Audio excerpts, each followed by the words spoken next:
की वीडियो है। इसमें 11th क्लास की ज्योग्राफी के चैप्टर नंबर 9 वायुमंडलीय परिसंचरण तथा मौसम प्रणाली, atmospheric pressure, circulation and weather system के बारे में देखेंगे। बेसिकली जो चैप्टर है शुरू होता है एटमॉस्फेरिक प्रेशर के साथ, वायुमंडलीय दाब के साथ। वायुमंडलीय दाब का मतलब एक सीधा सा एग्जाम्पल से अगर हम समझें तो इसको हमेशा पहली बात तो लिक्विड सरफेस पे नापा जाता है, जैसे समुद्र, और उसमें भी कैसे, एक पिलर की हेल्प से। सपोज ये हमारे लिए एक समुद्र का सरफेस है तो इसके ऊपर हवा का एक पिलर मान लेंगे हम। इमेजिन कर लेंगे कि ये लगभग लगभग 10 मीटर की इसकी विड्थ है, 10 मीटर चौड़ा है, और इस हिस्से में जितना हवा का प्रेशर होगा बस इसी को एटमॉस्फेरिक प्रेशर बोला जाएगा। उसके साथ साथ जब इसको डिनोट करने की बारी आएगी, इसको मेजर करने की बारी आएगी, तो इसकी जो मेजरमेंट यूनिट होती है ये मिलीबार या फिर हेक्टोपास्कल में इसको मापा जाता है, मेजर किया जाता है। उसके साथ साथ जब हम मैप्स के ऊपर इमेजिनरी लाइंस के थ्रू इसको हम दिखाते हैं तो इन लाइंस को बोलते हैं हम समदाब या फिर समबार रेखाएं, जिन्हें हम इंग्लिश में बोलते हैं isobar lines. Basically atmospheric pressure का एक बेसिक नियम भी होता है कि लोअर सरफेस पे हमेशा हाई प्रेशर रहेगा और अपर सरफेस पे यानी ऊंचाई पर लो प्रेशर रहेगा, और हवा हमेशा लो हाई प्रेशर से लो प्रेशर की तरफ जाएगी, यानी नीचे से ऊपर की तरफ। बस इस एक नियम के ऊपर पूरा का पूरा आपका एटमॉस्फेरिक प्रेशर का लॉ चलता है। उसके साथ साथ हम बात करते हैं वायु दाब के ह्रास की, लॉस ऑफ एयर प्रेशर की, कि कैसे होता है। सबसे पहले तो जो वायुमंडल का निचला हिस्सा है, लाइक जिसे आप क्षोभ मंडल या फिर ट्रोपोस्फेयर के नाम से जानते हैं, यहाँ पर हमेशा एयर प्रेशर जो मिलेगा आपको बहुत ज़्यादा मिलेगा। लेकिन इसमें रूल क्या लगता है कि जैसे जैसे हाइट बढ़ती जाएगी, जैसे जैसे हाइट बढ़ती जाएगी, इसका जो एयर प्रेशर है डिक्रीज होता जाएगा, ये बहुत तेज़ी से घटेगा। और इसका एक बेसिक फिक्स नियम होता है कि हर 10 मीटर के बाद 1 मिली बार, जो कि इसकी मेजरमेंट यूनिट है, 1 मिली बार का एयर प्रेशर क्या हो जाएगा, कम हो जाएगा। उसके अलावा समदाब रेखाएं, आइसोबार लाइंस की जब हम बात करते हैं तो ये एक ऐसी लाइंस होती हैं जो हम इमेजिनरी ड्रॉ करते हैं मैप के ऊपर, और बेसिकली ये उन एरियाज़ को दिखाते हैं जहाँ पर इक्वल एयर प्रेशर है, जहाँ पर जो एरियाज़ हैं सेम एयर प्रेशर के साथ हैं, उनको दिखाती हैं। और अगर मैप में ये लाइंस पास पास हैं, इट मीन्स उन सारे एरियाज़ में एयर प्रेशर ज़्यादा है, और अगर ये रेखाएं या ये लाइंस दूर दूर हैं तो एयर प्रेशर क्या है, कम है। साथ के साथ अगर आप लोग चाहें तो इसमें स्क्रीनशॉट ले सकते हैं। उसके अलावा वायु राशि, एयर मास। देखिए, एयर मास से पहले आप हवा के बारे में समझिए कि हमारे लिए जो भी हवा होती है इसकी एक क्वालिटी क्या है कि ये कभी अकेली नहीं रहती। ये जिस एरिया में जाएगी वहाँ की क्वालिटीज़ को अपने अंदर अब्जॉर्ब कर लेगी, धारण कर लेगी, जैसे वहाँ का टेम्परेचर, वहाँ की ह्यूमिडिटी, आर्द्रता, ये सारी चीज़ें। तो इसी के ऊपर एयर मास चलता है। कैसे? जब हवा किसी एरिया में बहुत लंबे समय तक रहती है तो उस एरिया के जितनी भी क्वालिटीज़ है, लाइक वहाँ का टेम्परेचर, वहाँ की ह्यूमिडिटी, वहाँ की आर्द्रता, इन सबको अपने अंदर धारण कर लेती है। और जब ये सारे गुण एक हवा के अंदर आ जाते हैं तो उस हवा को बोलते हैं वायु राशि या फिर एयर मास। उसके अलावा इसकी जो होती हैं कई सारी लेयर्स होती हैं, और ये कई सैकड़ों किलोमीटर तक फैली हुई देखने को मिलती है। उसके साथ साथ कोरियोलिस बल। देखिए, साइंस का भी एक सिंपल सा फंडा क्या रहता है कि जहाँ पर भी कोई भी नियम आता है तो वहाँ पर उसका कोई ना कोई एक्सेप्शन भी देखने को मिलता है, अपवाद भी देखने को मिलता है। तो यही चीज़ क्या है, हमारे एटमॉस्फेयर के साथ भी है। एटमॉस्फेयर में हमने अभी एक चीज़ देखी थी कि जो भी हमारी हवा है वो हाई प्रेशर से लो प्रेशर जाएगी, लेकिन कई बार क्या होता है, जो ये जनरल लॉ है, जो ये सामान्य नियम है हाई प्रेशर से लो प्रेशर का, ये नियम कई बार टूट जाता है। कई बार पृथ्वी घूमने की वजह से ये इन पे क्या है, हवा की डायरेक्शन उल्टी हो जाती है, यानी लो प्रेशर से हाई प्रेशर की तरफ जानी शुरू हो जाती है। और जैसे ही हवा ये नियम तोड़ती है, बस इसी नियम को तोड़ने के पीछे जो बल लग रहा है उसको हम बोलेंगे कोरियोलिस बल। और कोरियोलिस बल जो होता है सबसे ज़्यादा 0 डिग्री यानी कि विषुवत रेखा, या जिसे आप मेडिटेरियन लाइन या भूमध्य रेखा बोलते हैं, यहाँ पर सबसे ज़्यादा लगता है।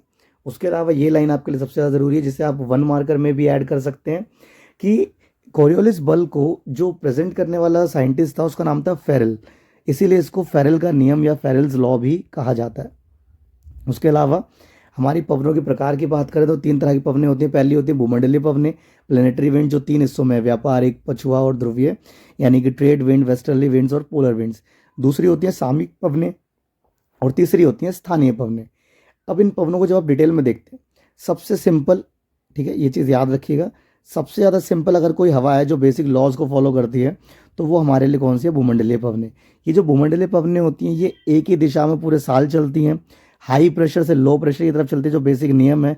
और इसके 3 छोटे छोटे हिस्से हैं। उन हिस्सों की अगर हम बात करें तो पहला हिस्सा आता है व्यापारिक पवनें।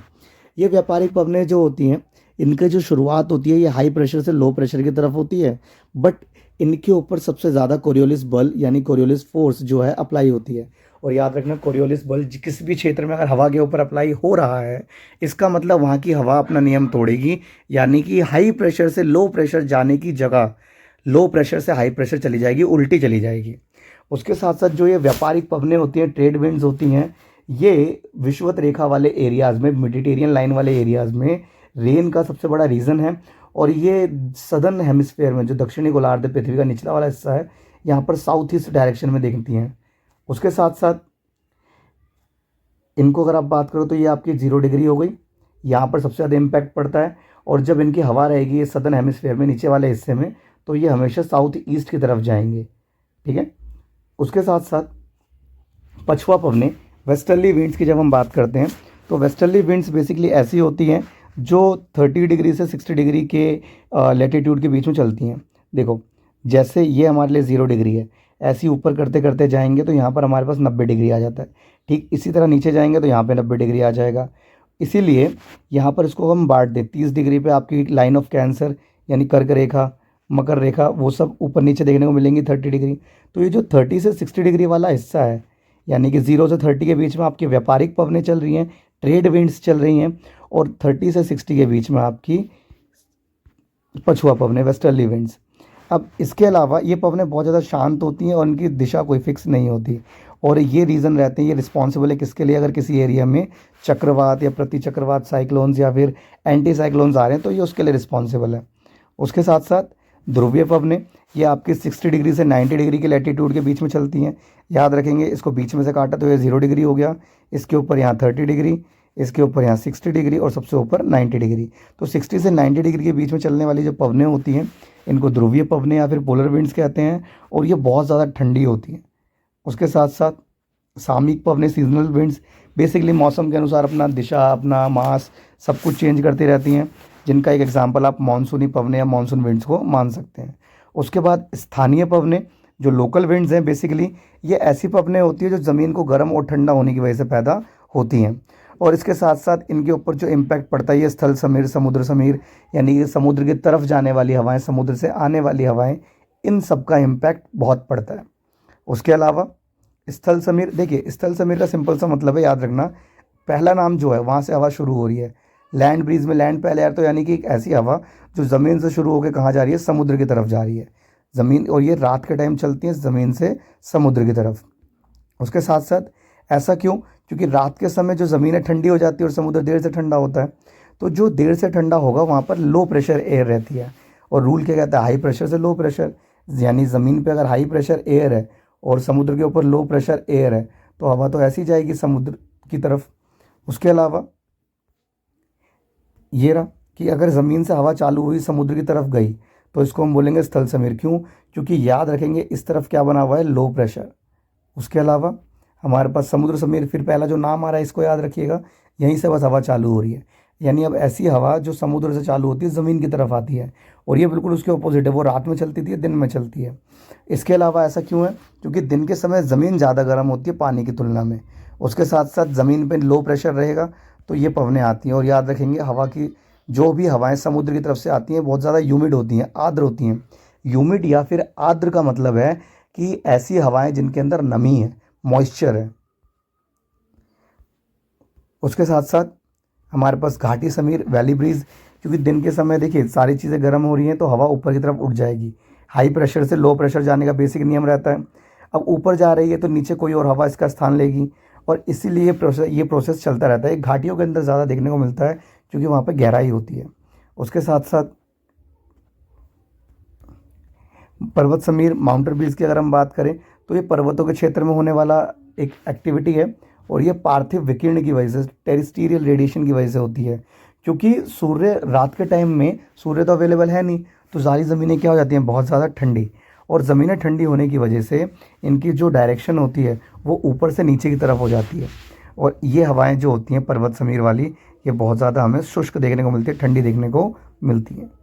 उसके अलावा चक्रवात, चक्रवात देखिए बेसिकली एक ऐसी सिचुएशन है जहाँ पर बीच में लो प्रेशर एयर है और इसके चारों तरफ आप क्या देखोगे, हाई प्रेशर एयर क्या है, इसी तरफ घूमी जा रही है घूमी जा रही है। और इसी को स्पीड कैसे मिलती है, क्योंकि हम लोगों पे तो ग्रेविटी अप्लाई होती है, हम लोग हैवी कैटेगरी के हैं। उसके साथ साथ हवाओं पे ग्रेविटी अप्लाई नहीं होती, ये रोटेशन से अफेक्ट हो जाती है बहुत सिंपली।